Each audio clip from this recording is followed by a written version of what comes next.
Assalamualaikum warahmatullahi wabarakatuh dan selamat siang untuk kita semua. Sebelumnya perkenalkan, nama saya Ahmad Saril dari jurusan Bimbingan dan Konseling angkatan 2019 Universitas Borneo Tarakan. Sini saya akan sedikit menjelaskan beberapa tentang pendekatan dan teknik psikodinamika. Yang pertama yaitu hakikat menurut psikoanalisa, yaitu memandang manusia sebagai homo volens, di mana perilakunya dikendalikan oleh dorongan alam bawah sadarnya.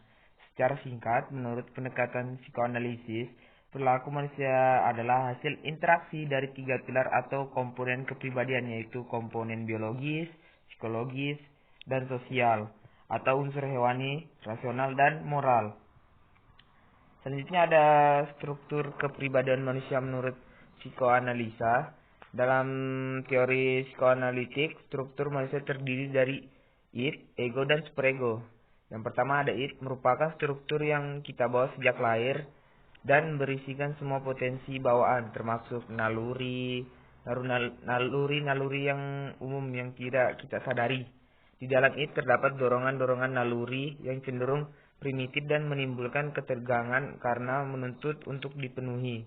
Untuk memuaskan dorongan-dorongan, id menggunakan dua mekanisme, tindakan refleks dan proses primer.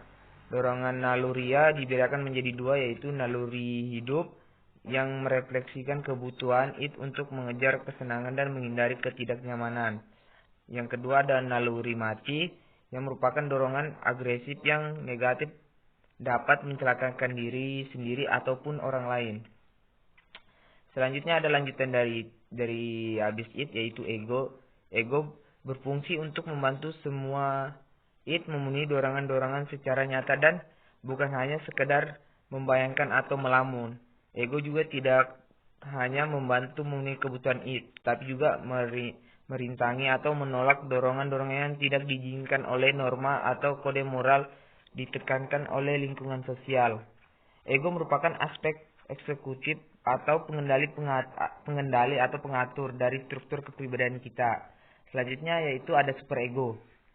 Superego merupakan aspek kepribadian yang berisikan nilai-nilai atau kode moral masyarakat yang diinternalisasi oleh anak melalui pendidikan orang tua. Manusia yang mengikuti arahan superegonya cenderung bisa menyesuaikan dirinya dengan baik, namun mungkin menderitanya karena banyak dorongan kesenangan yang tidak terpuaskan.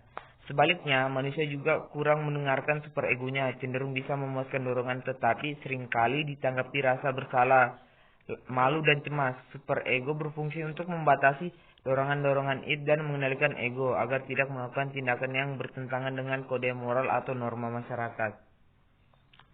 Selanjutnya ada pribadi yang sehat dan bermasalah menurut psikoanalisa. Pribadi yang sehat menurut teori psikoanalisis adalah pribadi yang mampu melaraskan antara id, superego, dan ego, sehingga dalam pribadinya secara utuh manusia tidak mengalami masalah yang berhubungan dengan kecemasan. Ego bertindak secara rasional dan bukan hanya secara irasional. Ciri-ciri pribadi yang sehat menurut psikoanalisis adalah sebagai berikut. Yang pertama, ego bersifat secara realistis. Yang kedua, dapat menggunakan struktur kepribadian secara efektif. Yang ketiga, memekanisme pertahanan dirinya secara efektif. Kalau pribadi yang bermasalah, yang pertama itu seorang dikatakan sebagai pribadi yang bermasalah apabila dirinya terjadi ketidaksinambungan antara id, ego, dan superego.